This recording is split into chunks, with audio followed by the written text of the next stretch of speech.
Então, boa noite a todos. Será que a gente pode começar? Pode?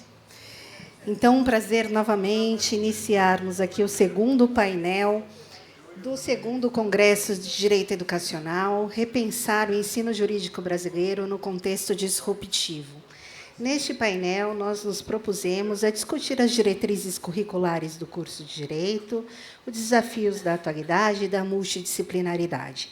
Temos aqui o prazer de termos conosco esta noite o professor Luiz Roberto Guizacuri, a professora Viviane Coelho Celos, que está online, e o professor Heron Gordiga, também online. Para presidir os trabalhos desta noite, eu chamo a professora Fernanda Rabelo, que vai compor a mesa e tudo que vem adiante. Agradeço a presença dos que aqui estão e aqueles que nos assistem pelo YouTube.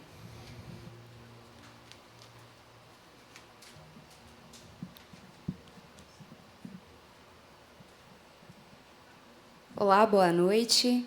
É com enorme alegria que inicio...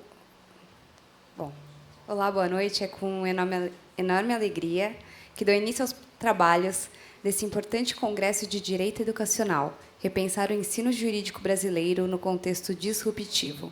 Este é um evento promovido pelo Grupo Estado e Economia no Brasil.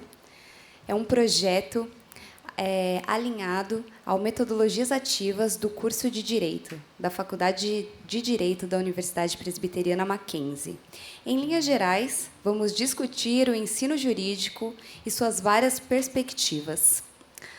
Como a professora Michele já disse, vamos falar hoje sobre as diretrizes curriculares do curso de Direito, o desafio da atualidade e da multidisciplinariedade. Para abrir os trabalhos, sendo uma instituição confessional, convido nosso reverendo para uma palavra. Passo, então, agora a palavra ao diretor da Faculdade de Direito, professor Felipe Chiarello, para a abertura dos trabalhos.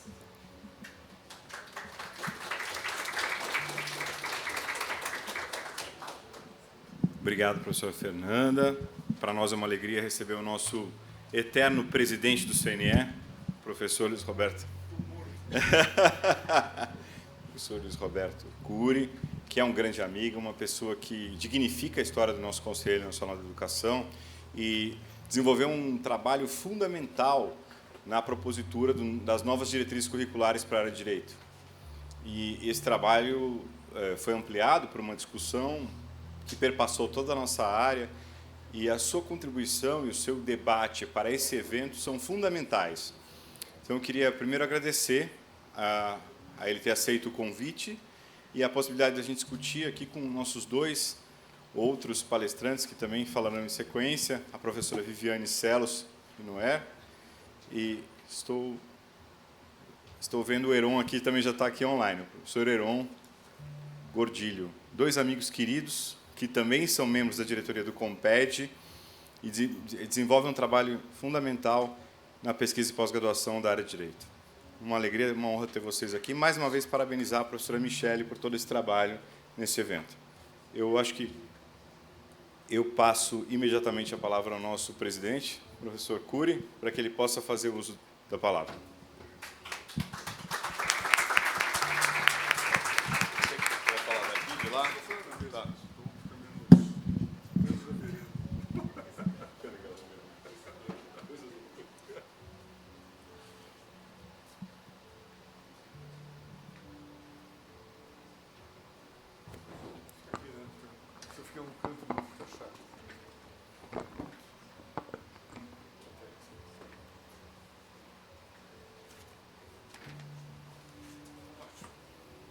Boa noite. Boa noite. Não é bom dia, é boa noite, né? Está todo mundo animado, imagino, né? Tá certo? Bom, eu queria agradecer aí ao Felipe Chiarello, não é? Também um grande articulador da área do direito, não só do ponto de vista, digamos assim, acadêmico, local, mas também do ponto de vista da sua institucionalidade, no processo mais amplo, avaliativo e regulatório, né? O professor Felipe participou da comissão assessora da CAPES, o professor Felipe sempre presente. Eu fui 2 vezes do Conselho Superior da CAPES, não é? E pude conviver com a pujança e com a dedicação e com a defesa do professor Felipe em relação aos cursos de direito do país. Muito bem.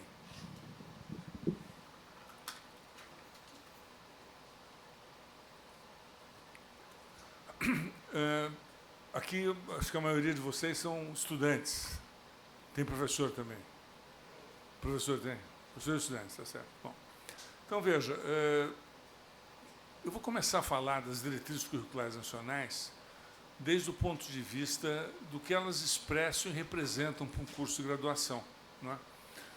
E é importante que nós tenhamos atenção ao currículo e consigamos interpretar o currículo não como um conjunto de disciplinas, um apanhado de conteúdos, não é? Ou algo que tenha que ser ensinado. O currículo é muito mais que isso. O currículo é um processo interativo entre estudantes e docentes, entre docentes e estudantes, não é? E temas relevantes para a trajetória do estudante na perspectiva do seu egresso, não é? Na perspectiva da sua empregabilidade, na perspectiva da interação sua com a área do conhecimento, que pode, inclusive, ser desdobrada, não é? Em pesquisa e docência. É da maior relevância, portanto, nós entendemos as diretrizes como uma gestora da trajetória de estudantes, não é? E também dos professores. Os professores, quando assumem uma turma, assumem um processo de aprendizado, eles estão, evidentemente, compartilhando a trajetória deles com as dos estudantes. Isso é um processo importante que deve ser considerado em todas as suas dimensões, em todas as suas perspectivas, né? Então, a primeira questão é essa. Uma diretriz curricular nacional não é um conjunto amontoado de disciplinas novas ou velhas. Uma diretriz curricular nacional é um indicativo à instituição do ordenamento de uma política institucional curricular, não é? E qual é a diferença de uma política institucional curricular, de uma grade curricular ou de um projeto pedagógico curricular? A diferença é simples. A diferença é que uma política institucional curricular alcança o currículo nas suas interfaces com o processo de pós-graduação, de pesquisa e de extensão, né? A política institucional curricular alcança o currículo nas suas interfaces com perspectivas flexíveis e interdisciplinares de aprendizado, né? Um projeto pedagógico curricular é um conjunto e um amontoado, transformado num formulário pelo Ministério da Educação há décadas, não é? Que ainda está em aplicação, infelizmente, não é? Que pretende, digamos assim, ordenar burocraticamente uma relação de ensino com os estudantes. Ou seja, não é um instrumento adequado à formação a partir do aprendizado do estudante, não é? Os PPCs, como a gente chama hoje, são instrumentos dedicados ao ensino, dedicados, digamos assim, a uma procissão de disciplinas e uma trajetória, digamos assim, feitas sem bússola, sem balizamento, sem referências amplas, não é? É claro que todos nós cursamos, a maioria de nós cursou dessa maneira, mas é claro também que nós tivemos alternativas e fomos buscar alternativas no processo de formação, não é isso? E é claro também que quando nós fizemos nossos cursos de graduação, eu sou sociólogo, fiz letras, fiz doutorado em economia, etc. Quando a gente organizou o nosso curso de graduação, a Universidade Brasileira não tinha a expectativa de receber, não é, o número de estudantes que recebe hoje. Era uma universidade, especialmente a pública, como é hoje ainda, elitizada, para poucas pessoas. Poucas pessoas conseguiram entrar na universidade, não é, brasileira. Não é? Hoje também. Hoje a universidade pública recebe cerca de 22%, a universidade em geral recebe cerca de 22% dos egressos do ensino médio, não chega a 25%. E a pública, em particular, recebe nem 7% dos que se formam no ensino médio particular. Não é? Quer dizer, é uma desgraça. Não é? São números que desenham um futuro trágico para o Brasil. Nós temos hoje 47 milhões de estudantes de educação básica brasileira, considerando o Fundamental 1, o Fundamental 2, o ensino médio e a educação infantil. Se a gente for olhar só o ensino médio, são 9 milhões de estudantes. Desses 9 milhões, 7 milhões e 600 mil estão na pública. E desses 7 milhões e 600 mil na pública, ou seja, a esmagadora maioria, é o Brasil que nos interessa, não é? Apenas 23% conseguem entrar numa universidade pública ou privada. Na pública, em particular, como eu acabei de dizer, apenas 3 a 5% ingresso. Com cota ou sem cota. A cota foi fenomenal, ela abrangeu essa perspectiva de 5%, porque antes era bem menos. Não é? Então, veja, essa perspectiva de formação mais em massa, de atendimento, não é, a um grande contingente de estudantes, de ingressantes, etc., demanda também um novo ordenamento curricular. Não dá mais para as coisas serem informais, a gente ser amigo do professor, sair conversando, não é? Vai no bar, fala, pô, aquele livro, tal. Era quase uma tutoria quando eu fiz a universidade. Eu estudei na Universidade de São Paulo e na Universidade Estadual de Campinas, na Unicamp. Tinha 15 pessoas na sala, 14, 12, tá certo? Às vezes 8. Na letras eu fiz sânscrito, tinha 4. E ficou para 2. Foi uma maravilha, né? Tinha mais, era igual no passado, a torcida do Botafogo, tinha mais jogador do que torcida, tá certo? Então, veja, o que é importante a gente levar em consideração é que uma diretriz curricular, ela deve, digamos assim, reorganizar a participação de cada estudante no processo de aprendizagem e que ele próprio atribua a esse processo um conjunto de significados. Não é como a gente fala na linguística, para ter significado tem que ter o quê? Significante. E o significante do processo de aprendizado é uma estruturação curricular que leve em consideração, em primeiríssimo lugar, competências e não conteúdos. Não é? E que organize os objetos de aprendizado a partir das etapas de competência esperada, e não a partir das disciplinas conteudistas que estão disponíveis desde a década de 70 para nós, tá certo? Sendo repetidas e enfileiradas. Não é isso? É da máxima importância que nós também tenhamos a vivência interdisciplinar. Não se pode ter vivência interdisciplinar se nós não tivermos uma perspectiva de competências e práticas, porque as práticas nos aproximam dos ambientes profissionais. E, ao nos aproximar dos ambientes profissionais, elas nos indicam, obviamente, a riqueza e a diversidade desses desafios e requisitos exigidos pelos espaços diversos de trabalho, como é o caso do curso de Direito. Não é? E, obviamente, nós, a partir desse exercício, vamos entender que uma disciplina não dá conta de um fato, uma disciplina não dá conta de um processo, uma disciplina não dá conta de um ambiente. São várias disciplinas interagindo para a gente conseguir entender qual é o nosso papel como egresso, como egressa, num curso como de Direito, como qualquer outro. Não é? Eu estou falando em geral das diretrizes, para a gente, primeiro para que nós possamos nos entender, depois possamos nos encaixar nesse processo. Não é isso? Não é? Então, nós temos aqui uma referência fundamental, que é a interdisciplinaridade, que só pode ser exercida a partir da captação de objetos de aprendizagem por práticas. Interdisciplinaridade, professora, não é eu colocar sociologia no curso de Direito. Interdisciplinaridade não é eu colocar ciência política no curso de Direito. Tá certo? Isso é junção de conteúdos. Interdisciplinaridade é nós aprendermos integradamente, de forma a contemplar interfaces no processo de aprendizado, um tema.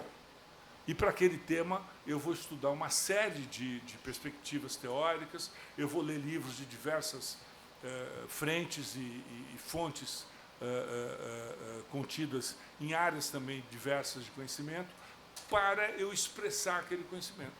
Se eu não tenho como expressar aquele conhecimento numa perspectiva prática, se eu não tenho como expressar aquele conhecimento, uma perspectiva de aprendizado, vinculado a uma competência que eu esteja procurando, me associando no processo de aprendizagem, não é? Eu não é possível interdisciplinaridade. Não é possível. Não é? Ela vai ser sempre um conjunto de partes. Ela vai ser sempre algo segmentado. Ela vai ser sempre algo, digamos assim, sobreposto. E não vai dar a riqueza que a gente possa imaginar, não é? De aprender ciências sociais, sociologia, ciência política, Estado, junto com o direito. Nós vamos aprender Estado, com as teorias de Estado, não é? Os grandes cientistas sociais falando sobre Estado, e depois nós vamos aprender direito. E nós não vamos juntar essas partes, não é? No curso. Nós vamos fazer provas sobre Sociologia 1, prova sobre Marx, Durkheim e Weber, e depois eu vou fazer a prova sobre Direito Civil 1. E que as coisas não vão ter nada a ver umas com as outras, embora tenham. Mas essa internalização de áreas diversas, ela precisa ser dada com referências.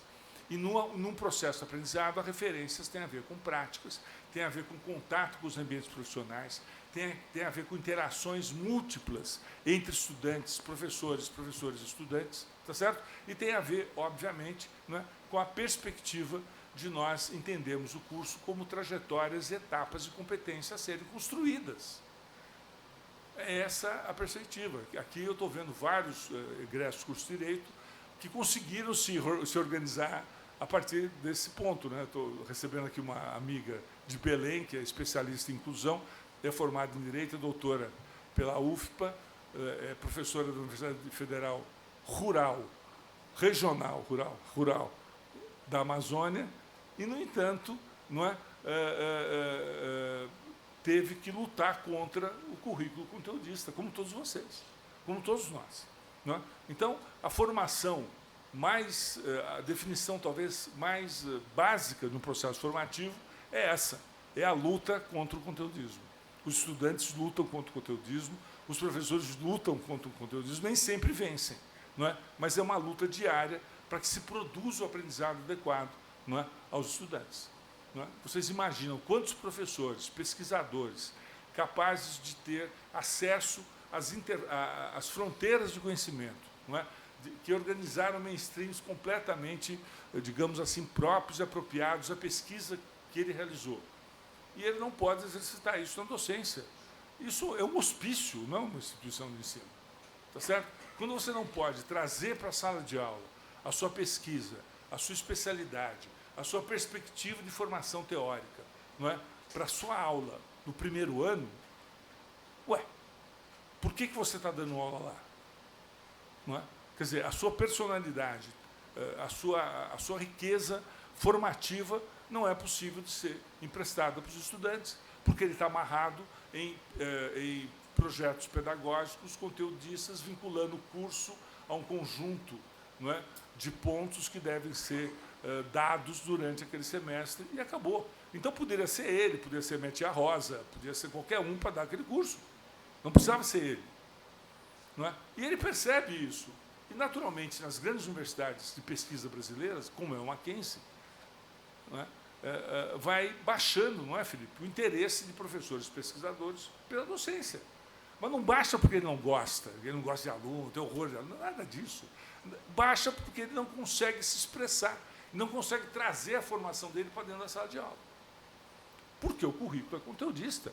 O currículo tem direito 1, direito 2, direito 3, direito 4, direito 5, 6, 7, 8, 9, 10, 11, 12, tá certo? Civil, penal, criminal, não sei o que, tá certo? Não é capaz de colocar-se em bloco na perspectiva do aprendizado sistêmico e interdisciplinar dentro da própria área.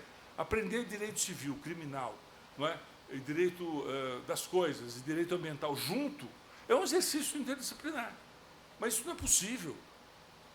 Não é? No entanto, aprender todos esses direitos segmentados com sociologia 1, 2, 3, não tem nada de interdisciplinaridade aí. Enfiar antropologia no curso também não adianta. Até pode pôr biologia marinha, não vai ser interdisciplinar. Vai ser segmentado. Eu vou entrar num espaço de ensino, você veja um espaço de ensino, não de aprendizado. Não é?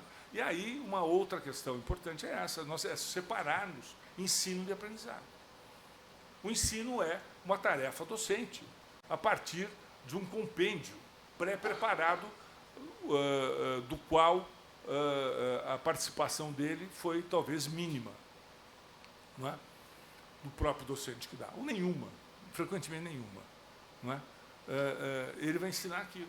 Como é que ele pode ensinar aquilo e os alunos aprenderem sem essa interação, sem essa perspectiva, não é, dele próprio ter organizado a aula e trazido elementos diversos, laterais, etc., etc. Não é? Eu estava falando uma vez, há décadas atrás, com o ministro do STF, o Marco Aurélio Mello, e a gente viajou junto para dar uma palestra em Roraima. E aí, no jantar, tal, etc., eu comecei a falar de literatura, não, eu gosto de ler, eu fiz letras, no final das contas, e comecei a falar de contos. Ele falou, não, você lê Chesterton? Eu falei, não, eu leio Chesterton desde os 14 anos. Pô, mas eu adoro Chesterton. Eu resolvo meus casos do tribunal lendo Chesterton, lendo o Padre Brown e as rotas dele para resolver os crimes. Então, veja, não é? Isso é interdisciplinaridade. Isso é trazer a cultura para o universo do aprendizado. Quem de nós aqui, não é, consegue trazer a cultura para o nosso universo do aprendizado?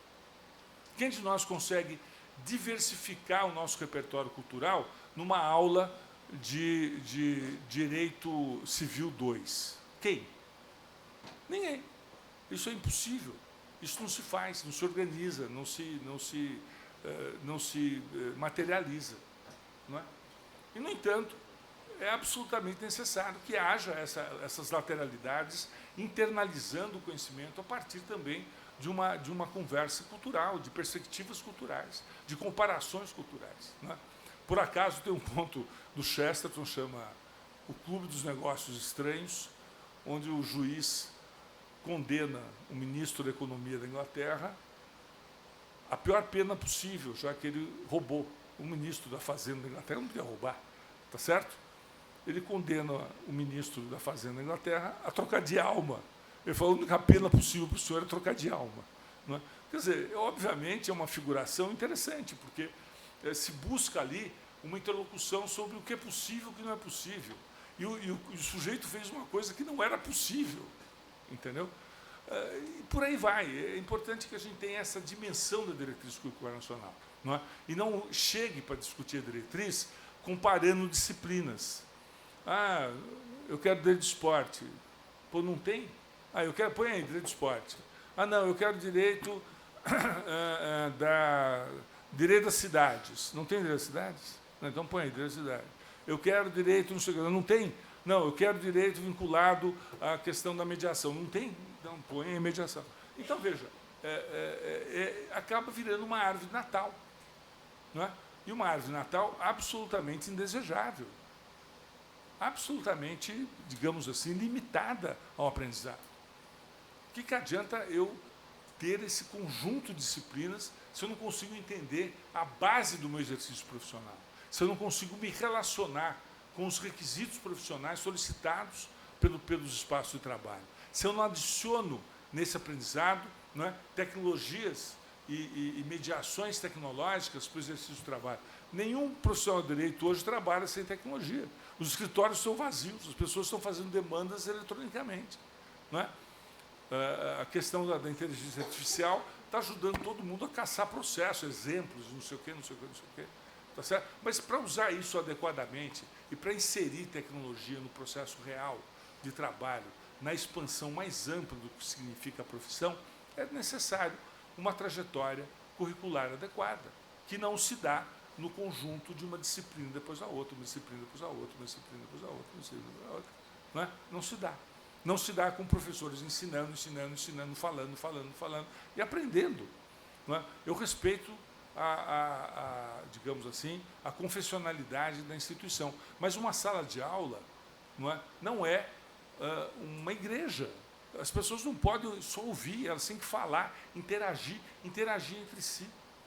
Não é? Quando a gente fez as alterações das diretrizes curriculares nacionais de engenharia, nós visitamos 12 universidades de classe mundial americanas na área de engenharia. Nessas visitas, foi muito interessante.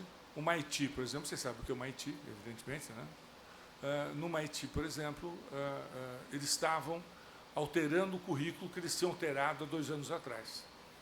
Porque a dinâmica inovadora, a dinâmica da indústria americana, a grande indústria americana não podia receber um engenheiro que não tivesse sendo atualizado periodicamente. Tá certo? Não é? E que não soubesse interagir com a grande manufatura, com as manufaturas complexas, que no Brasil isso ainda é uma ideologia, né? Eu imagino, manufatura complexa, que é um palavrão, deve ter 3 indústrias brasileiras, 2 setores que praticam manufatura complexa, entre eles a aviônica. Tá certo? Os países envolvidos, notadamente a OCDE, qualquer indústria têxtil trabalha com manufatura complexa. Significa a introdução de vários segmentos do conhecimento dentro do processo fabril. Não é?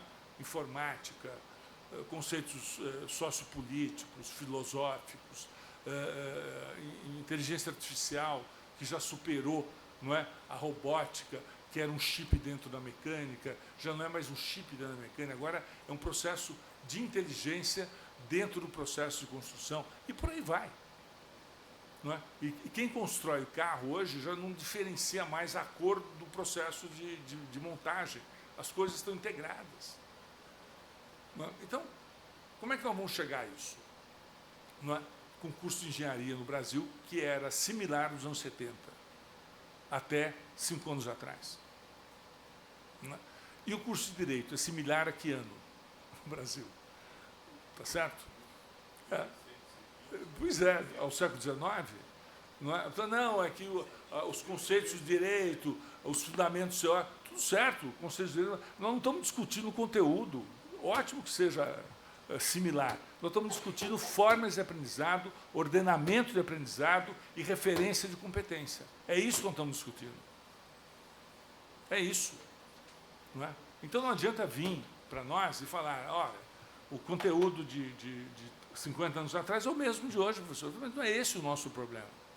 Se fosse outro, seria ofertado da mesma forma, erradamente, equivocadamente, formando mal os profissionais. Então, eu acho que essa realidade é importante. É uma realidade que supõe um grande coletivo de problemas. É uma realidade que precisa ter coragem para encará-la. Porque se você leva essa realidade em ambientes em geral, sai daqui, vou para outro, é claro que você vai apanhar. Os professores vão dizer, não, pelo amor de Deus, eu dou aula há 50 anos, eu tudo certo. De jeito nenhum. Que é isso? O aluno tem que escutar, o professor tem que ensinar. A sala de aula em silêncio. O que é isso? Aprendizado colaborativo é confusão, não, senhor. Não é? A gente avalia depois com prova. Tá certo? Até quando nós vamos ter esse discurso? Até quando nós vamos continuar formando desempregados? Acho que essa é a pergunta. Porque esse discurso gera desemprego. Currículo conteudista gera desemprego. Vocês têm ideia de quantos milhões de diplomados brasileiros não têm emprego? Numa conta simples, feita pelo iDados, publicada no Estado de São Paulo, em janeiro de 2023, 2 de janeiro de 2023, contava 4,7 milhões de diplomados sem emprego formal. Emprego informal significa que não é de nível superior, que não é na área dele e que nem é perto do que ele estudou no ensino médio. É emprego informal. É engenheiro que vai trabalhar na oficina de madeira do outro, é o outro que não sei o quê, faz uma coisa completamente diferente. Vocês acham que isso acontece em engenharia? Alguém tem ideia do padrão de empregabilidade de engenheiros? Ou, vou dizer diferente, alguém tem ideia da dispersão do currículo? Dispersão do currículo é quando o currículo não é usado para o emprego. A dispersão do currículo nas engenharias é similar à administração, 70%. 30% se forma em direito, arruma emprego. Emprego, não é informal, é emprego. Está certo? Não é? E a dispersão do currículo abrange, inclusive, quem tem a carteirinha da OAB. Porque todo mundo sabe que carteirinha da OAB não é emprego, né? Pelo que eu saiba. Isso, eu ganho a carteirinha, eu não ganho a carteira de trabalho, eu ganho a carteirinha da OAB. Tá certo? Tem uma pesquisa feita de desempregados com carteirinha da OAB, é mais de 50%. Então, veja, qual é a vantagem de nós... Aí vem um outro fenômeno, que eu não vou falar mal, porque é um fenômeno que pode ter a sua relevância para um país continental como o Brasil, que é a educação à distância. Os professores estão cansados de ensinar, os estudantes estão cansados de ser objeto de ensino alheio. O que eles fazem? Vão para a educação à distância. É que em direito não tem. Se tivesse, não tinha ninguém nessa sala aqui. Estava eu, Felipe, a senhora, alguns professores, os alunos todos sabem educação à distância. Porque eles fazem um cálculo simples. Eu prefiro não aprender à distância. Não é? Esse é um desafio grande. Os estudantes têm que se organizar nessa perspectiva do aprendizado. O que vocês aprendem durante o curso? Qual é a sensação de vocês de proveito profissional desde o primeiro ano? Essa história que o proveito profissional vem com o estágio, não é? Digamos, é diabólica. É uma história, digamos, que, obviamente, além de não fazer bem, faz muito mal. Faz muito mal. O estágio é uma completude de um processo de aprendizado ao longo dos anos que traz contatos mais profundos com os ambientes de trabalho. Mas os ambientes profissionais devem ser exercitados desde logo do primeiro ano. Os ambientes profissionais devem ser conhecidos. A expressão de ética, como é que alguém pode ensinar ética se não vivenciar espaços onde a ética é exercida? Não é? Se não trocar ideias com quem exerce a profissão e aponta questões éticas. Não é? A dimensão teórica da ética ganhará objeto de aprendizado nesse processo. Nesse processo, que deve vir desde o primeiro ano. Como é que eu vou ensinar a ética logo nos anos iniciais e vou fazer o estágio no ano final? Não é? É uma frase do Marx, né? A sociedade americana passou da selvageria à barbárie sem atravessar a civilização. Nós passamos do ingresso ao diploma sem atravessar o curso, sem atravessar as competências, sem ter a percepção real, não é, de como se modula, se organiza, a partir do conhecimento, o exercício profissional. Até o exercício profissional como pesquisador e futuro docente. Eu não estou falando só aqui de quem vai trabalhar em escritório, quem vai fazer concurso, etc. E o concurso, que é muito frequente na área de vocês, não exime o aprendizado por competência. O concurso é uma fase de ingresso ao emprego. Se você não tem uma boa formação, o concurso não resolve a sua vida. Você entra como concursado e aí fala, bom, não vou ser mandado embora, mas também não vai saber trabalhar, mas também não vai ter prestígio e impacto. Nós queremos profissionais que gerem impacto, não é? E o concurso, todo mundo sabe, é uma realidade cada vez mais frágil na estrutura econômica do emprego.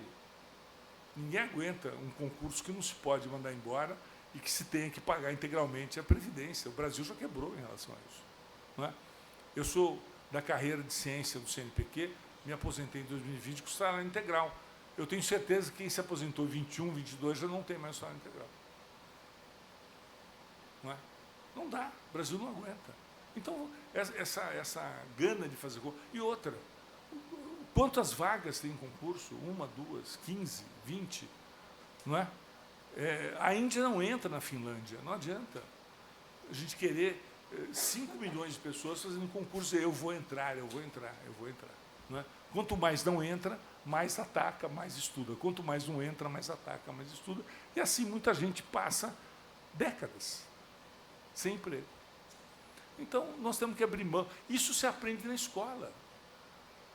Essas falácias, essas perspectivas devem ser aprendidas na escola, na faculdade, no curso superior. No curso superior deve haver um discernimento sobre o espaço de trabalho. Mas não há por quê?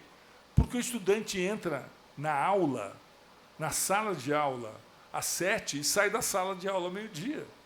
Ele não dá um passo fora da escola. Ele vai conhecer a realidade nos anos finais. Não é? Ele não consegue diferenciar sequer a perspectiva do concurso, da do emprego no escritório, da do direito público, do direito privado, etc. Ele não sabe.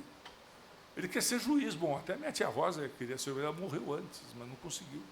Todo mundo quer ser juiz. Não é? Pagar bem e tem muitas vantagens. Isso também vai acabar. país não aguenta.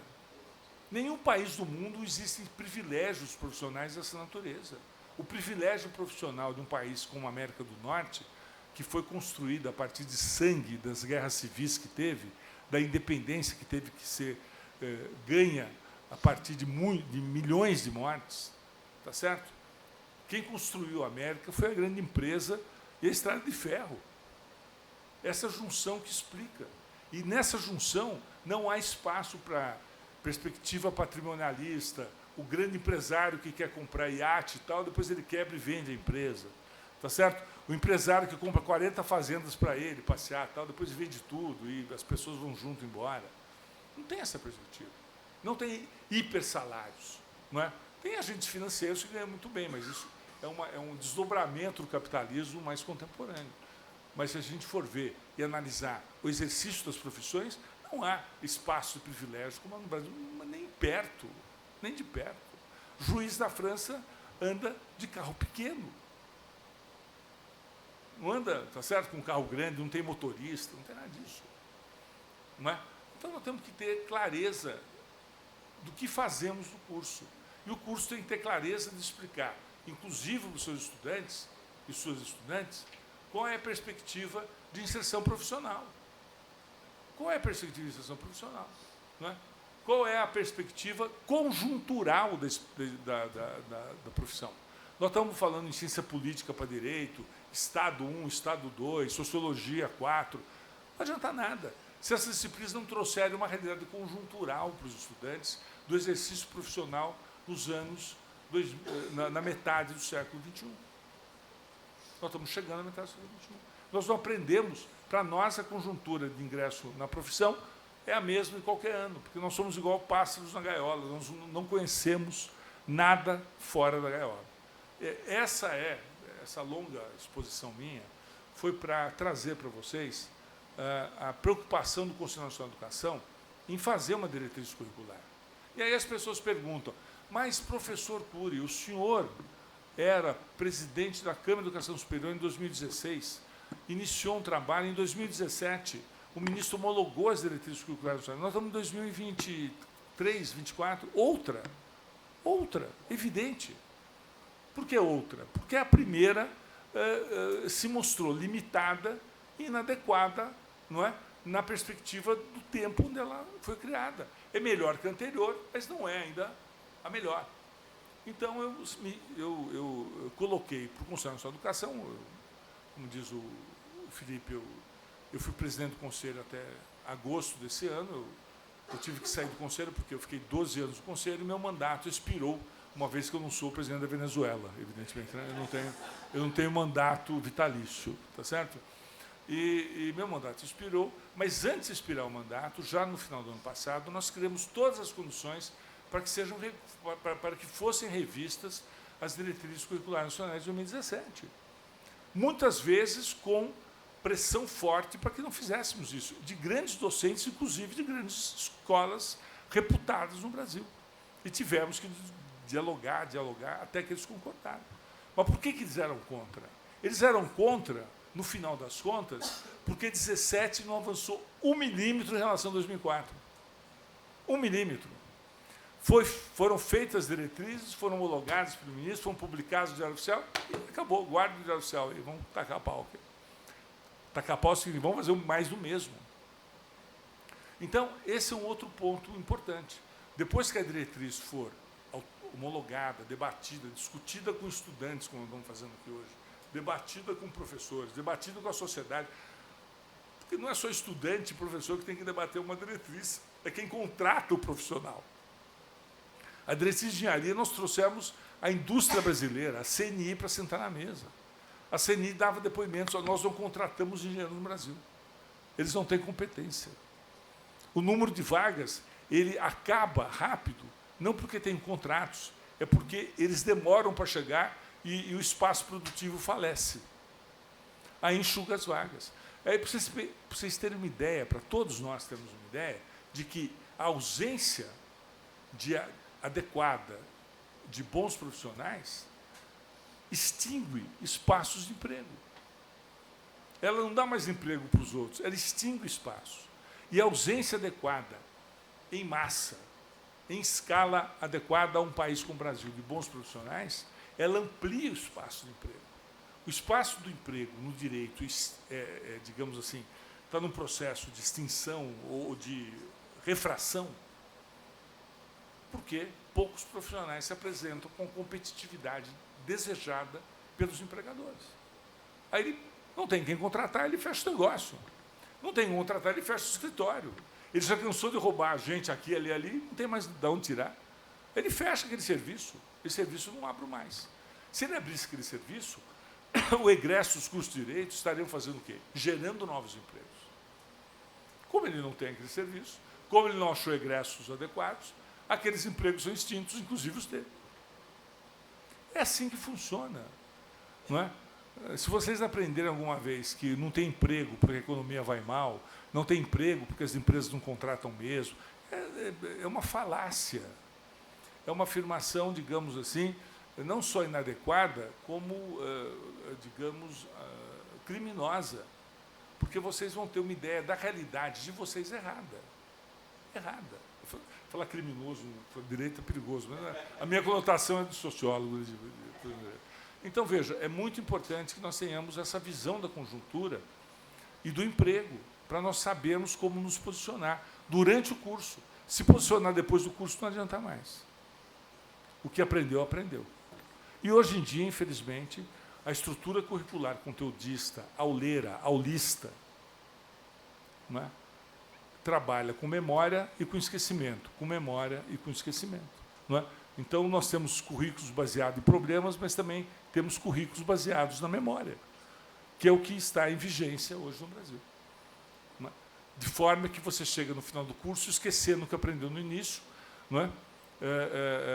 E quando você se diploma, a impressão que você tem é que você tem que voltar outra vez para o primeiro ano e refazer o curso outra vez. Isso não é ensino continuado. Isso é desaprendizado ao longo da vida. Não é? Então, nós temos, essas são questões que antecedem mesmo a pertinência de nós termos uma nova diretriz em direito. Falando do direito especificamente, para encerrar, porque eu já falei demais, e vou passar a palavra para vocês falarem um pouco, espero que vocês falem. A minha única ameaça é que, se vocês não falarem, eu vou continuar falando. Isso é terrível. Né? Então, a ideia básica é o seguinte, a ideia é que o curso possa ser organizado não como um conjunto de disciplinas inesgotável, mas com temas, com competências e com atributos transversais vinculados à conjuntura e à contemporaneidade do exercício profissional. Essas palavras não são difíceis de entender. Essas palavras dependem de um novo ordenamento, de uma nova gestão do conhecimento, onde o aprendizado é a palavra-chave, a flexibilidade é a palavra-chave. O que é ser flexível, professor? Ser flexível não é ruim? Não. Ser flexível é muito bom. Por quê? Porque a flexibilidade nos dá diversas alternativas para cobrirmos as nossas perspectivas. Não é? Um curso flexível permite ao estudante aprender com o seu colega. Um curso flexível permite ao professor ampliar o quadro de possibilidades e de diversidades ao aprendizado. Ele não precisa ficar no livro na lousa, no livro na lousa. Ele pode usar o livro, a leitura, com outros objetivos. Ele pode usar a sala de aula com outras intenções. Não é? Ele pode trazer para a sala de aula debates internacionais sobre a formação de direito. Ele pode trazer para a sala de aula temas como esses que nós estamos conversando, sobre os impasses do trabalho nas várias áreas do direito penal, civil, criminal, sei lá o quê. Não é? Então, veja, a flexibilidade permite, em primeiro lugar, diversificar as formas de aprendizado. Quem não gosta de diversificar as formas de aprendizado? Quem gosta de comer a mesma comida todo dia, toda hora? A gente quer diversificar as coisas. Não é? Eu quero aprender com o meu colega, eu quero ler um livro e saber anotar, e saber, digamos assim, retirar dele o que eu preciso para consolidar essa minha fase de aprendizado, para a competência que eu estou buscando. Mas se eu não tenho competência a buscar, e nem sei por que eu estou nessa fase, e muitas instituições particulares, especialmente, não é? Não confessionais, até trocam as disciplinas. Elas não veem importância entre pré-requisitos, qualquer coisa. Qualquer coisa. Não é? É um segmento absoluto, tudo cortadinho. Não dá para sentir gosto de tudo cortadinho. Não é? As pessoas conseguem, os estudantes, as estudantes não conseguem aprender. O professor consegue ensinar, porque a parte dele é mais fácil. Ensinar é barbada. Eu quero ver aprender. Não é? Então, isso é muito importante termos em vista. A flexibilidade nos abrange todas essas perspectivas. A flexibilidade, Michele, traz a pesquisa para dentro do ensino, para dentro do aprendizado.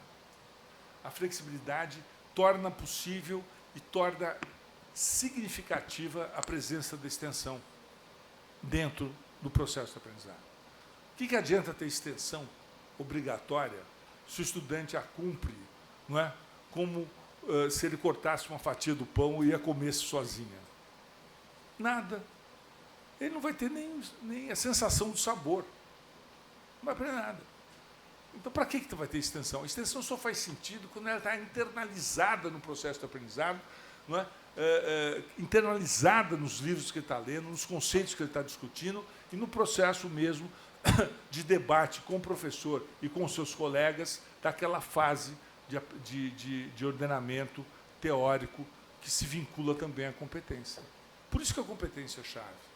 Ela traz referenciais teóricos, mas traz referenciais teóricos advindos de livro, de conversa, de debate, de escrita, mas também de práticas, de ouvir e entender os espaços profissionais. Sem uma coisa, a outra fica falha.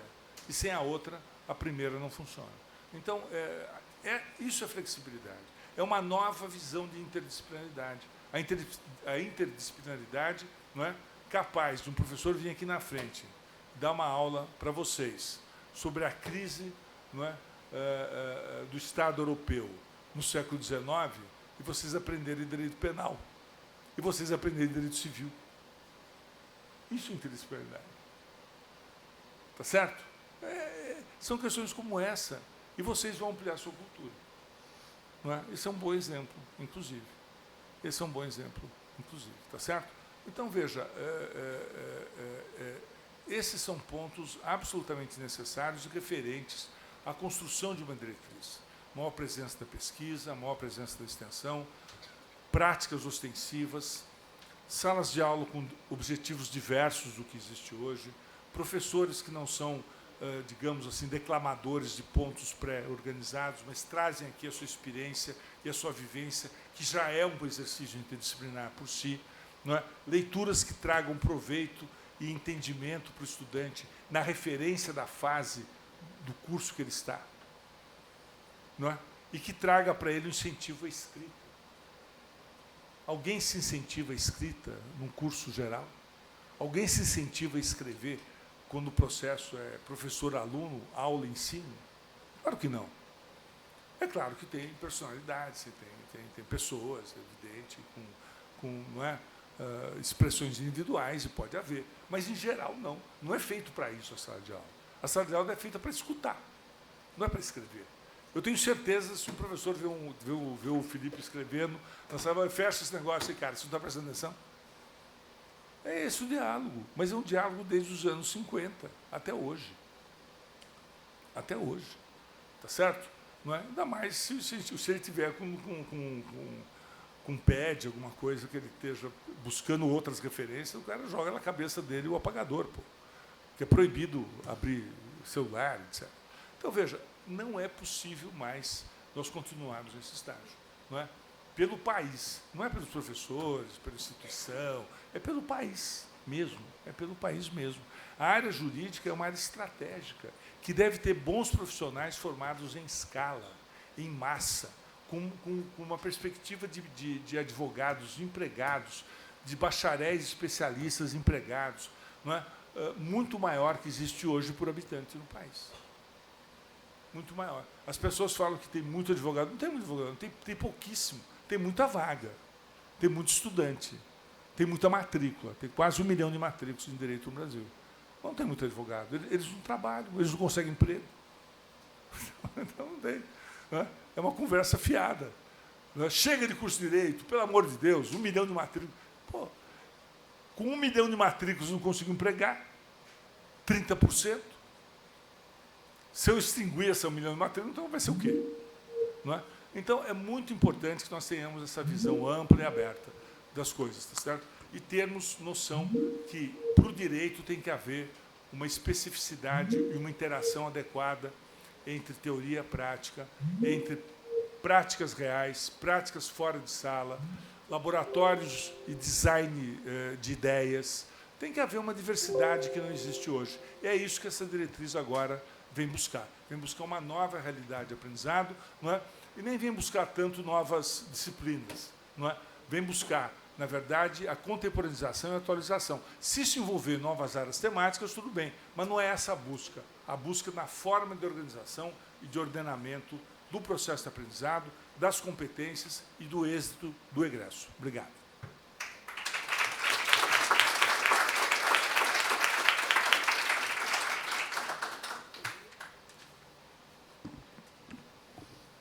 Acabei com os outros dois naquele tempo, eu achei que eu estava sozinho aqui. Professor Luiz Cury, gostaria de agradecer todo o conhecimento compartilhado conosco esta noite. Enquanto, há minutos atrás, alguns lutavam contra o conteudismo, admito que eu, particularmente, lutava com um misto de alegria e nervosismo de iniciar os trabalhos e estar do lado de uma pessoa brilhante e inspiradora, com uma trajetória acadêmica singular. Então, mais uma vez, agradeço sua presença e a oportunidade de estar aqui, presidindo este painel. Recebo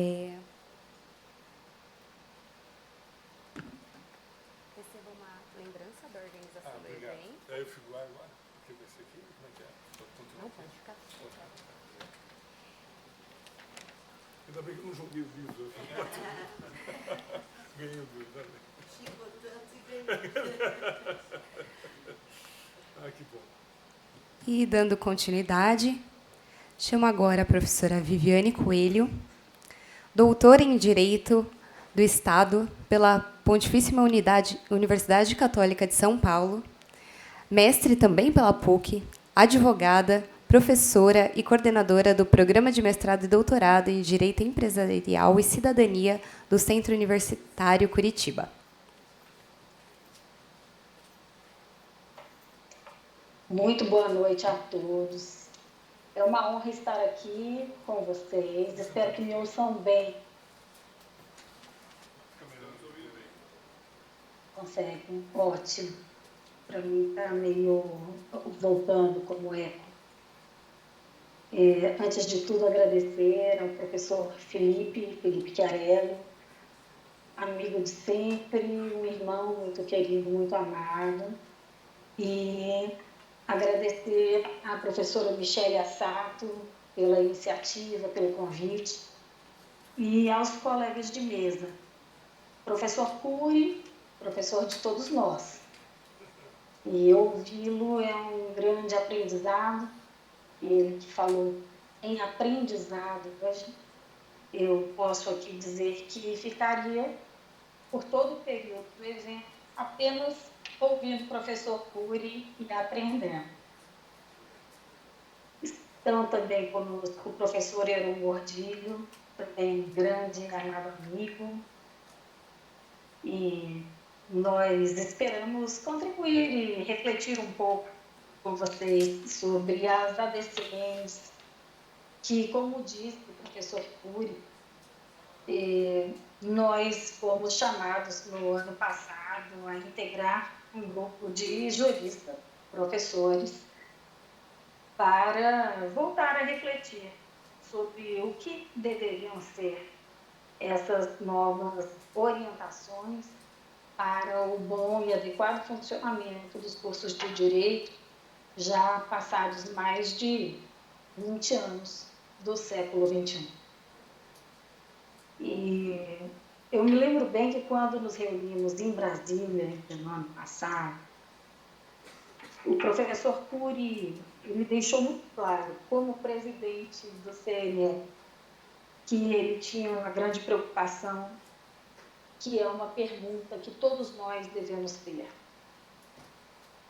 Que egresso nós queremos?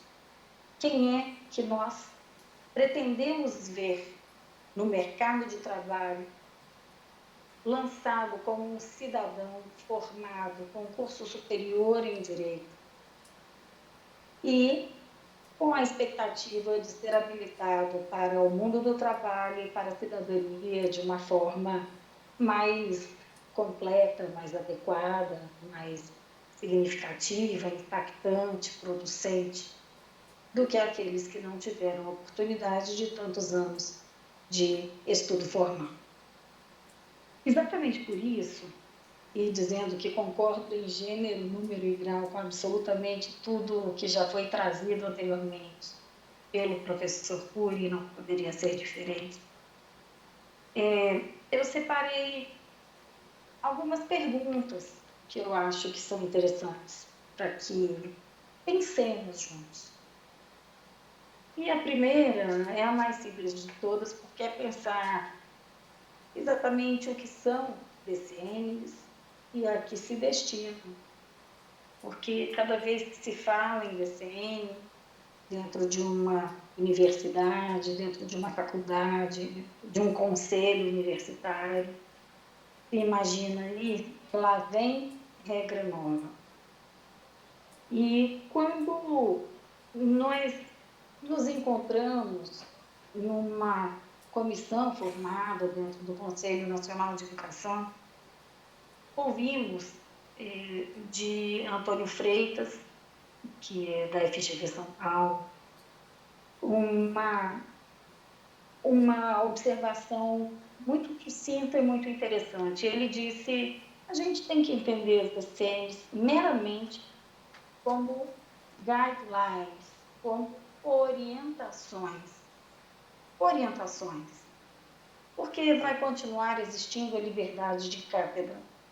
E cada vez mais, se pensando dentro de um Estado democrático, também deverão ser atendidas às realidades e às demandas de cada perfil de estudante, de educando, de educador, de sociedade. A expectativa pode ser muito variável. E então nós estávamos conversando em Brasília e lembro muito do professor Cury dizendo que era muito importante que nós conversássemos, mas que não engessássemos e que não pensássemos de maneira alguma que por estarmos compondo uma comissão que tem por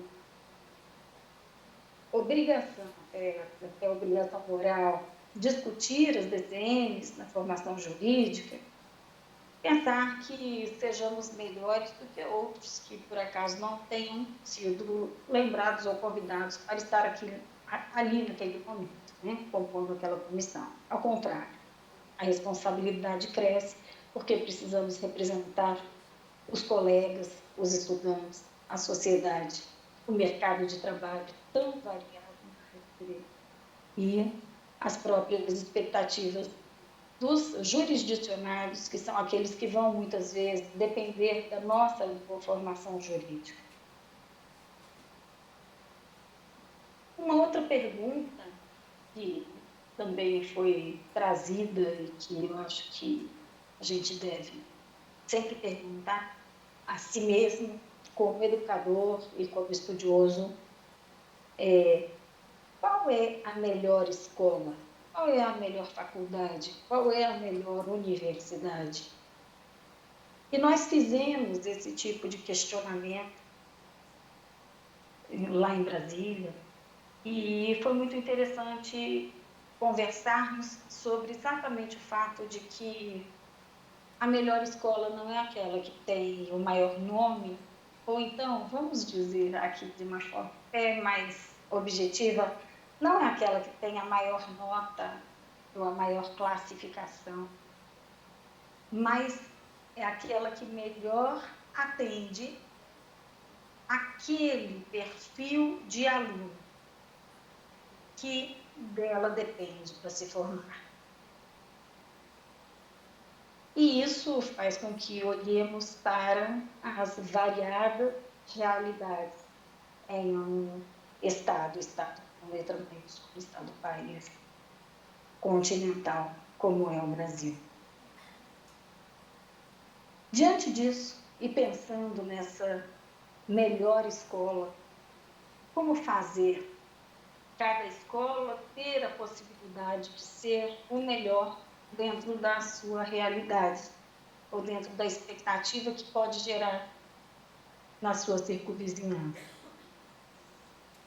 E aí vem várias ideias que são compartilhadas, muitas propostas, inclusive isso trazido por colegas das comissões, como disse o professor Cury, muitas vezes vários bastante reticentes a discussões que estão aqui nesse momento, por exemplo, compartilhadas, incitadas a fazer e necessárias, mas alguns em seu lugar de conforto diziam que não viam razão para aquilo acontecer.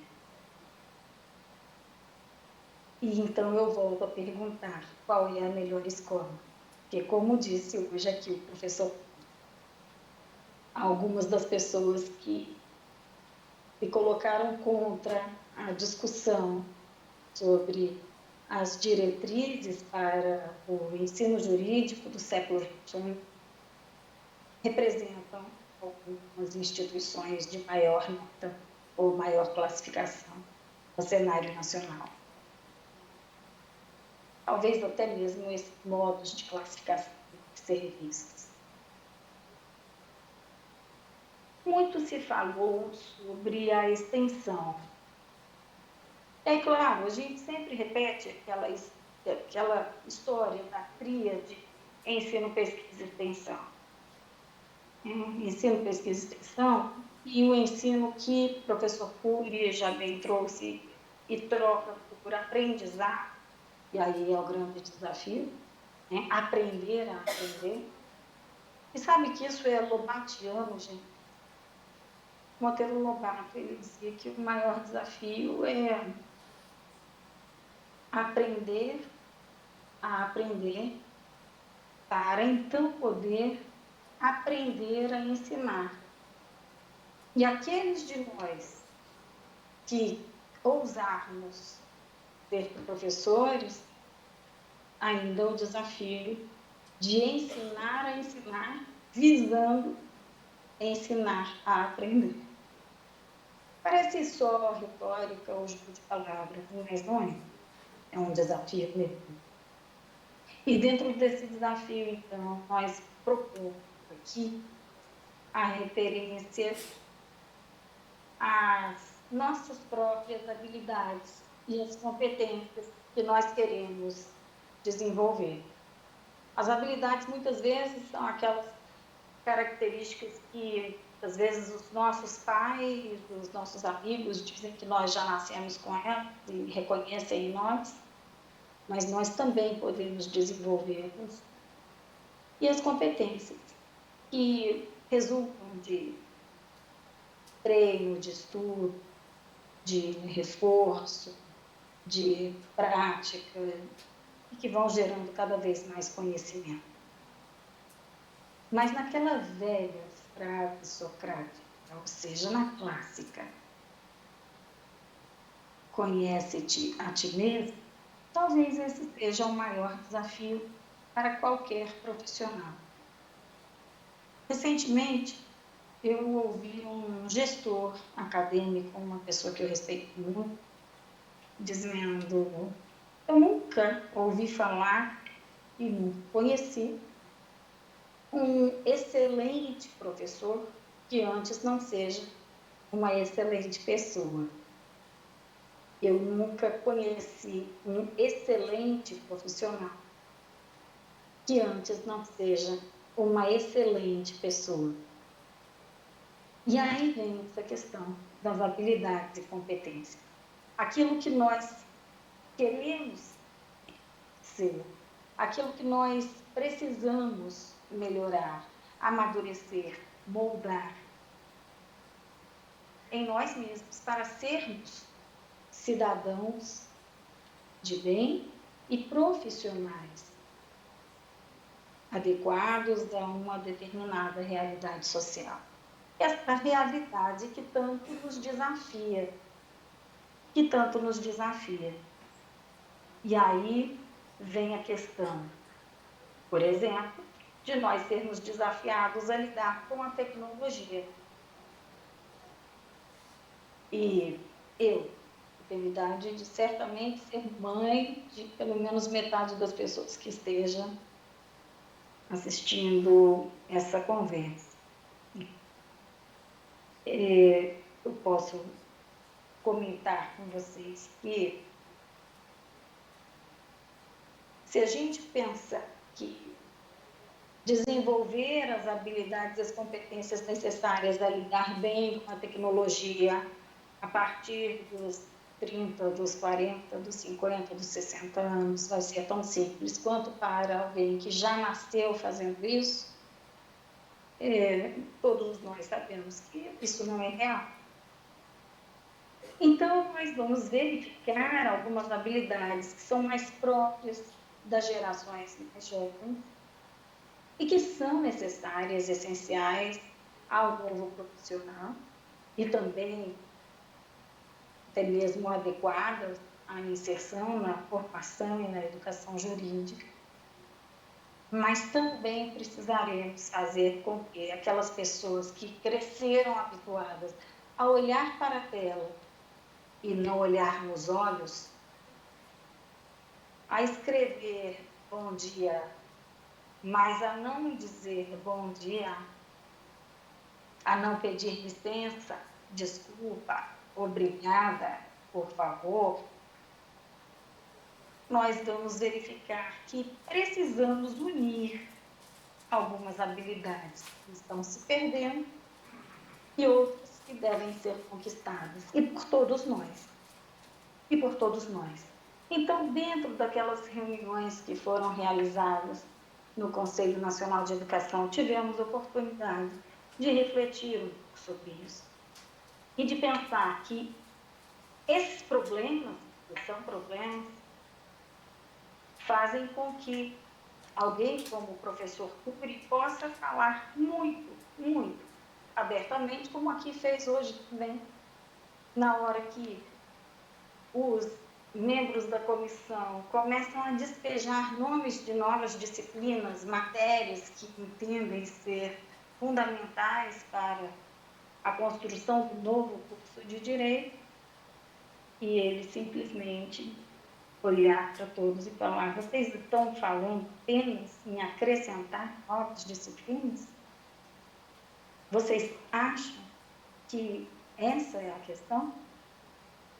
E ele hoje nos trouxe de novo essa reflexão, dizendo sobre uma nova visão do que é a interdisciplinaridade. E priorizar o que é interdisciplinar é permitir que aprendamos, todos nós aprendamos, a articular saberes e a resolver problemas. Vou compartilhar aqui uma situação com vocês. Eu queria muito estar aqui com vocês, eu ia. Mas choveu demais no Curitiba. Então, o motorista do meu escritório tinha um horário que ele já estava certo, ia me levar. E, de repente, doutora, melhor não ir. Se a senhora puder fazer online, melhor não ir. Ele mesmo achou que não valia a pena sair. Isso é prudência. Nós precisamos dele. Nesse instante eu estou aqui com vocês, mas como choveu demais, até na hora que eu cheguei em casa ainda estava chovendo, eu já fiz as experiências, eu tirei fone de ouvido, coloquei fone de ouvido, mas para mim está um eco absurdo e todo mundo sabe que incômodo é quando você está falando e escuta a sua voz remedando tudo que você tinha acabado de falar. Nós precisamos ter a paciência adequada para lidar com esses problemas que também são próprios da tecnologia. Afinal de contas, graças a ela, eu consigo estar aqui com vocês e não ter passado algumas horas em estrada com chuva. Então, vejam, meus amigos, meus colegas, muitos futuros colegas de profissão, diante, inclusive, dessa realidade que nós nos apresentamos aqui, de podermos falar online, vem uma discussão e que pairou e paira sobre as nossas consciências na hora de reuniões de uma comissão que tem que discutir ADCNs para o curso de Direito. Educação à distância. Como fica a educação à distância? Ensino à distância em cursos jurídicos? E vejam, encontramos professores de escolas como USP que dizem: eu trabalho no setor chamado USP Online. De escolas como o GV, como o Mackenzie que permitindo esse nosso encontro híbrido, como o ecossistema Ânima, dentro do qual eu trabalho, inclusive só uma pequena ratificação, eu hoje não sou coordenadora do curso de Direito, mas eu trabalho, sim, na gestão dos estritos sensos do ecossistema Ânima. E digo, temos que falar sobre ensino híbrido, sobre educação a partir da possibilidade de alguns estarem presencialmente em uma sala e outros não. Porque, vejam, é como estamos aqui agora. E essa hibridez, muitas vezes, pode nos aproximar e de uma maneira que já soa tão natural, principalmente para os mais jovens, mas que também tão econômica em muitos aspectos. Precisamos enfrentar esse assunto, e aí eu só quis falar sobre ele, porque eu também vi na comissão colega falando de maneira categórica que a AD no ensino jurídico seria algo absolutamente catastrófico. Ainda não sei dizer porquê, até porque hoje quantas e quantas são as audiências que se realizam online, o processo é eletrônico, tantas sustentações nos tribunais, e principalmente nos tribunais superiores, são feitas online. Quantos e quantos acordos são feitos online? Então, nós também temos que nos adequar a esse mundo que se apresenta muito mais virtualizado do que talvez nós tenhamos pensado até um futuro não tão remoto. Eu fiz mais alguns apontamentos e algumas perguntas que achava e acho que são importantes nós compartilharmos. Mas talvez, e principalmente diante de toda a riqueza do que o professor Cury pôde e sempre pode e poderá, dada a sua experiência e sua inteligência. Então, o que eu posso agora é provocar pensando, ou lhe pedindo para pensarmos. Direito para quê? Fazemos direito para quê? Trabalhamos com o direito para quê? Isso é necessário refletir. Outra questão que também acho que a gente pode já deixar aqui suscitada, muita gente confunde TCC com iniciação científica. E aí a gente deve se perguntar se fazer TCC, fazer de fato um trabalho de pesquisa, visando a formação de um cientista, se é iniciação científica, ou se o TCC pode ser um trabalho técnico, sério, profissionalizante, mas que não obrigatoriamente vise formar um pesquisador, mas que traga um apanhado de possibilidades para o ingresso de um novo profissional no mercado, inclusive, e aí quando eu falo de um novo profissional no mercado, de um novo empreendedor no mercado.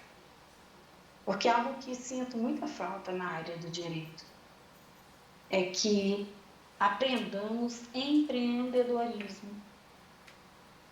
Precisamos pensar no advogado como um empreendedor.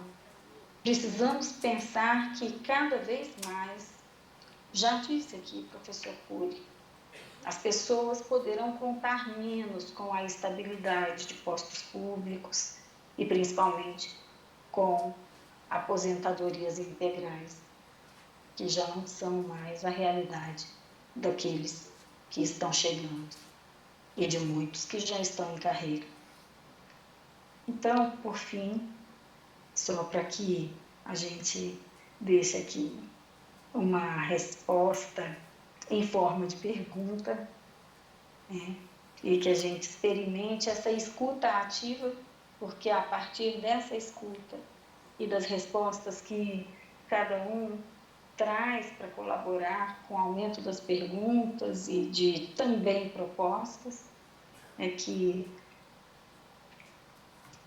eu sugiro que nós nos perguntemos e perguntemos aos nossos alunos e ainda durante todo esse processo de revisão da formação jurídica no país, do ensino superior como um todo, mas na área de direito, é que a gente precisa perguntar: que professor eu gostaria de ter? Que aluno eu preciso ser? E qual a experiência que eu, como estudante, gostaria de vivenciar ainda durante o meu período de formação universitária? Extensão, pesquisa, estágio, leitura, clube de leitura, competições, MOOCs, experiências de rodas de criação de situações empáticas para que realmente trabalhemos competências, mas principalmente as habilidades necessárias para vivermos bem em um mundo em conflitos e que vai precisar cada vez mais de profissionais pacificadores, embora seguros. Muito obrigada a todos, fico aqui ao dispor e muito feliz de estarmos aqui compartilhando fraternidade.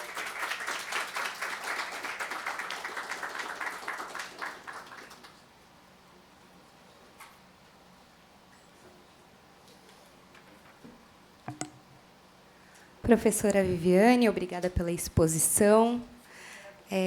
Das suas falas, muitas perguntas ficaram na minha cabeça, principalmente qual o tipo de professora que eu gostaria de ser, qual aluno, como aluno. E uma das que mais me chamou a atenção foram quais experiências eu gostaria de vivenciar.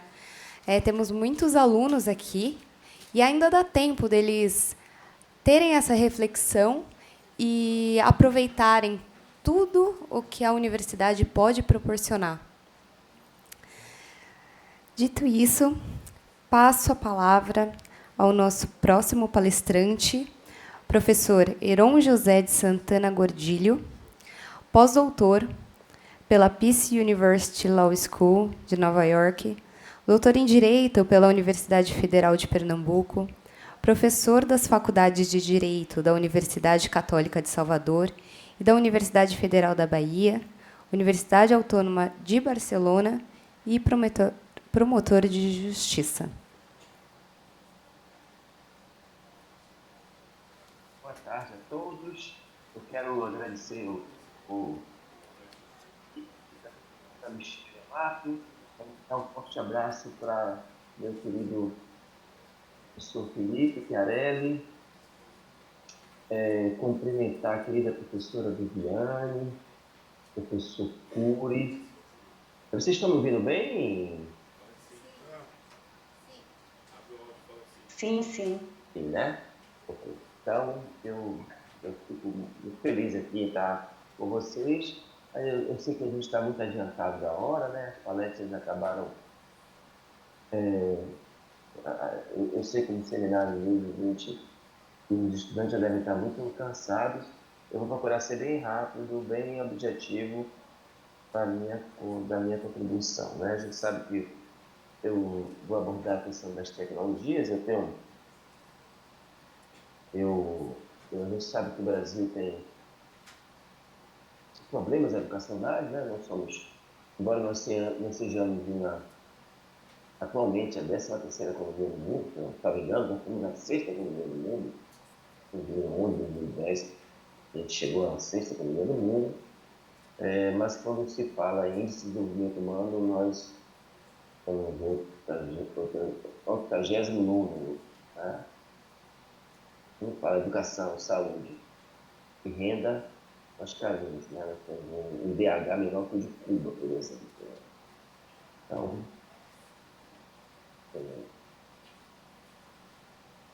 alguma coisa está errada, né?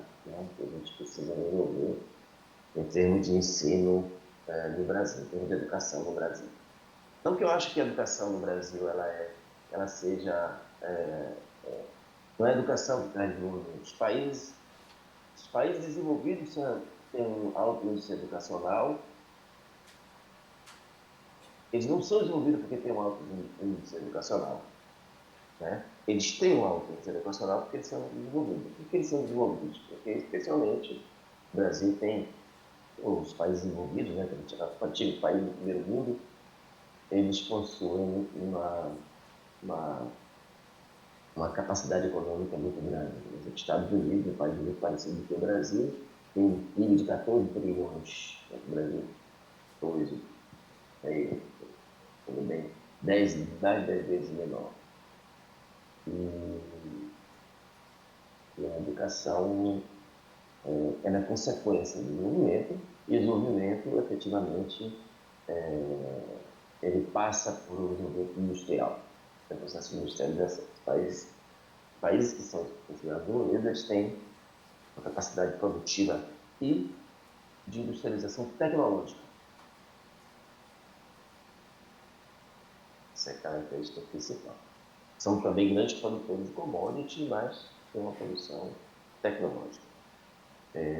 O Brasil, desde Mauá, né, desde a tentativa frustrada de Mauá de industrializar o Brasil optou, desde a corte do Império e da colônia, optou por ser um país agrícola, produtor de commodity. As ideias de Mauá, por exemplo, de industrialização significava especialmente o fim do trabalho escravo. E por isso foi recebido pelos agentes brasileiros, que acabou nos tornando esse país que nunca se desenvolve, né? Ele voa de galinha porque a gente não tem desenvolvimento tecnológico. Mas, pensando nas economias do Brasil, passando isso também para dizer que não é a educação que vai resolver o problema brasileiro. É a educação que vai nos fazer, né? Embora a educação, uma educação de qualidade, vai refletir, sim, na qualidade de vida das pessoas, no desenvolvimento humano das pessoas. Eu sou já professor há muito tempo, e eu sempre tive alguns professores como referência, especialmente as ideias de Anísio Teixeira, do Baiano, aqui de Ponte-Pé, professor considerado pai da educação brasileira, que via a necessidade de a gente, no país, democratizar o seu processo educacional, e também a ideia de que o aprendizado deve ser vivo, deve ser as primeiras experiências dele foi aqui na escola modelo, e o professor Anísio Teixeira, que é baiano, interior, por circunstâncias, foi fazer o mestrado dele nos Estados Unidos, e acabou sendo orientando de Odile, né? Então, ele voltou ali com aquelas ideias, né, importantes que deram frutos, entre eles a Universidade de Brasília, a CAPES, e outros institutos educacionais importantes no Brasil. Bom, é só a introdução. Como eu falei, vai ser bem rápido, pelo adiantado da hora. Como a educação ela deve ser viva, né? Eu entendo que a educação deve ser viva. Eu lembro que quando eu fui coordenador aqui do nosso programa de coordenação da Faculdade de Direito da Universidade Federal da Bahia, que é a terceira faculdade mais antiga do Brasil, e nós fizemos uma mudança curricular, onde a gente incluiu, inclusive, disciplinas plásticas, tópicos, conteúdo variável, né? Tudo que a gente, inclusive na graduação, a gente tem os currículos são extremamente defasados, extremamente fixos, com muito direito civil, muito direito penal, né? E não tem os direitos novos, diversidade, direito ao patrimônio histórico, cultural, direito animal, várias direitos da natureza, várias disciplinas novas que são vivas, mas que currículos ficam esclerosados, obsoletos, e as faculdades de direito se mantêm, inclusive a nossa, né? Então, esse é um direito digital. Hoje eu sou professor nesse projeto eu criei como coordenador, que é direito cibernético, onde a gente tem estudado inteligência artificial e as novas tecnologias no ensino jurídico. Então, eu sou fã, né, dessa DPT, né? Minhas disciplinas hoje são todas híbridas. Eu levo o meu laptop, como esse mesmo, e transmito a aula pelo YouTube e os alunos presenciais. Então, isso me permite, por exemplo, ter estudantes do Brasil e do exterior. Então, é possível qualquer pessoa assistir às nossas aulas, porque está em qualquer lugar do Brasil ou do mundo. Eu tive alunos da França, de Estival da França, de Guiné-Bissau, de São Paulo, do Rio de Janeiro, então, por onde agora, sem nem pisar aqui. Então, é uma mudança. Eu lembro que durante a pandemia nós fizemos uma série de... Eu, para o Sutagore, lá em Salvador, durante a pandemia, a gente fez uma série de lives e a gente discutia justamente que o mundo muda, né? O mundo muda com tragédias ou com guerras, né? E a pandemia foi uma grande catástrofe, uma grande guerra, e ela ia mudar o mundo. Já passamos 2 anos, não entendo tudo isso. Com a tecnologia, é claro que quando voltasse ao mundo normal, essa tecnologia já estava sendo limitada, porque nós já controlamos essa tecnologia, já sabemos abrir a plataforma, já sabemos uma série de coisas que desenvolveu toda uma técnica que nós, que somos de uma geração que não nasceu com essa tecnologia, mas que dominamos, aprendemos a dominar para sobreviver. E é claro que nós vamos dominar, eu sou fora. Né? A professora Viviane acabou de colocar aí que ela teve de Curitiba, de arriscar a vida dela na chuva, etc, etc. É claro que a qualidade da aula online não é a mesma que estar presente, né? Mas é possível até, se eu quiser aqui apresentar um PowerPoint, né? É muito fácil, quero apresentar um vídeo, tem as suas vantagens, né? E hoje, como uma geração, eu sei que todos nós estamos tão acostumados a ver televisão, a ver vídeo, né? Então, às vezes é mais interessante. Eu prefiro assistir um jogo de futebol, meu time, Bahia, eu prefiro assistir em casa, né? Do que ir para Fonte Nova, porque tem violência, tem grito, tem uma série de coisas. Então, só em datas especiais que eu vou. Assisto em casa ali, tomo minha cervejinha, meu vinhozinho, boto o jogo, convido até os amigos. Então, ou seja, o mundo mudou.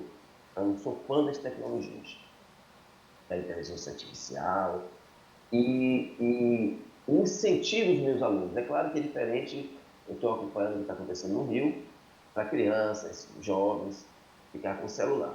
Mas na universidade, eu incentivo o uso de tecnologias. Então, eu peço aos meus alunos que façam um trabalho, eu dou um tema, dou um artigo, pegue esse artigo, peça para o ChatGPT fazer um resumo, peça para o Copilot fazer outro resumo, peça para a Mônica fazer outro resumo e faça uma crítica dessas 3 apresentações, desses 3 resumos que foram feitos, né? Para poder você fazer uma crítica da inteligência artificial, o que é que o chat GPT tem de bom, o que é que ele esqueceu, o que é que ele não fez. Então, eu incentivo os alunos a usar o celular, né, como pesquisar, qual é o artigo, como resolver, como encontrar. Né? No nosso tempo eu tinha que usar um vadimeco, abrir o vadimeco para encontrar, mas hoje o estudante ele tem que saber usar o celular para poder encontrar resolver os problemas jurídicos. Então, essa é a nova realidade. Nós temos que nos adaptar ao invés de enfrentar, de querer criticar essa nova realidade. A realidade positiva, e o que nós temos é assim, que colocar os nossos currículos. E outra coisa, eu estudei nos Estados Unidos, quando eu fiz meu pós-doutorado na Pace University, ela tem, é uma universidade que ela é voltada para o meio ambiente, ela é junto com a Vermont. Né? Então, você tem nos Estados Unidos faculdades generalistas, como Harvard, mas também você tem faculdades que são focadas em determinado temática. A gente tem isso, tem que começar a ter isso no Brasil. Então, a Vermont, a Pace são ambientais, a Lewis Clark, que é animal, então, a faculdade de Direito voltada para o direito animal, especializada. Né? A que Trump estudou eu dei uma palestra lá em Nova York, é voltada para direito tecnológico. Então, isso é bem interessante, que é preciso evoluir. Os Estados Unidos e a França, por exemplo, as faculdades de Direito e Medicina são de pós-graduação. Então, preciso ter um curso anterior antes de fazer Direito. Então, tem alunos mais maduros, etc, etc. Então, é preciso que a gente efetivamente faça uma adaptação, uma flexibilização muito importante, né? E o uso de tecnologias, o curso híbrido, concordo com a professora Guilherme, né? Os cursos híbridos são essa experiência que a gente está tendo aqui, é muito importante, porque, né, por exemplo, nós professores mesmo, você está viajando, vai dar uma palestra numa universidade, o que você faz? Onde você vai repor? Complica a vida totalmente do estudante. Você vai marcar outra data. E você vai dar aula no hotel, quando você tiver, você consegue dar uma aula online. Né? Então, esse jogo, você tem uma disciplina ou outra, é uma tecnologia que veio para ficar e ela é super positiva, e que a gente não pode fechar os olhos, especialmente para estudantes de pós-graduação. Eu acho que o Brasil tem muito a aprender, mas eu não quero mais. Eu sei que São Paulo aí é um gigante, né? As pessoas têm que ir para as suas casas e eu acho até que eu já falei demais, né? Acho que o bom orador ele tem que falar pouco para ser admirado. E eu vou terminar aqui com uma citação do querido Anísio Teixeira, que ele diz: educar é crescer, e crescer é viver. Educação é assim, vida no sentido mais autêntico da palavra. Concluo. Sou contra a educação como processo exclusivo de formação de uma elite, mantendo a grande maioria da população em estado de analfabetismo e ignorância. Obrigado, queridos, pela paciência e muito obrigado, Felipe, professor Felipe, professora Michele, um grande abraço pessoal.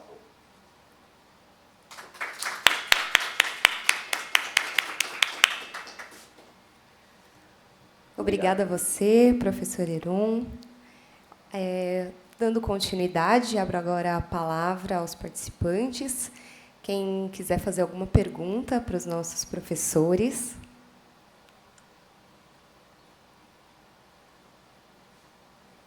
Professora Michele.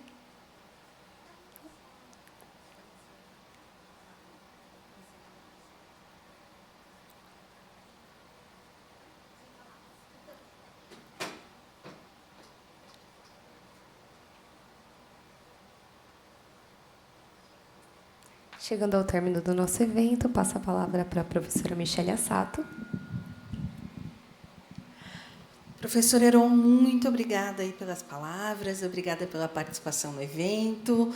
Eu acho que da próxima vez, acho que a professora Viviane também vai concordar, iremos todos para a Bahia, que eu acho que vai ser muito mais interessante. Mas foram muito boas as reflexões. Professora Viviane, também muito obrigada. Um prazer revê-la ainda aqui de forma virtual. Professor Heron, que eu ainda não conheço pessoalmente. Acho que essas reflexões são necessárias, né? No painel da manhã, nós falamos muito sobre esse exercício de humildade, na verdade, né? De nos reunirmos para pensar o que nós podemos fazer diferente, o que nós podemos fazer melhor, né? E pensarmos juntos.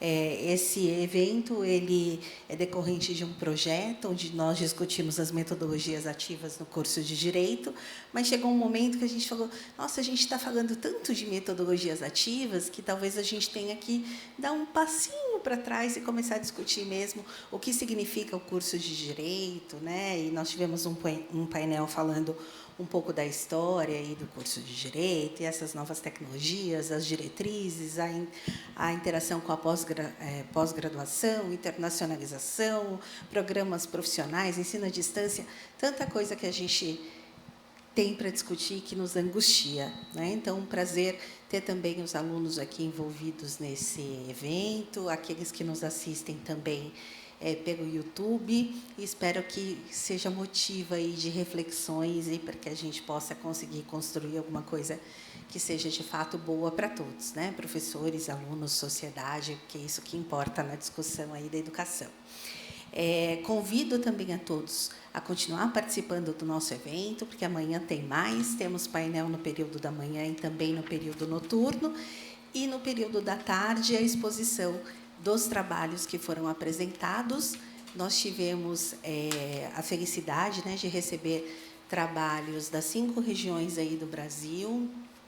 São 11 estados representados aí pelos pesquisadores, e acho que vai ser muito rico essas contribuições que serão geradas aí, né, dos trabalhos dos alunos, dos professores, pesquisadores que se dispuseram a discutir esse assunto conosco. Então, boa noite a todos, agradecendo mais uma vez aos professores e aos que firmemente resistiram até agora por aqui. Um abraço e até amanhã.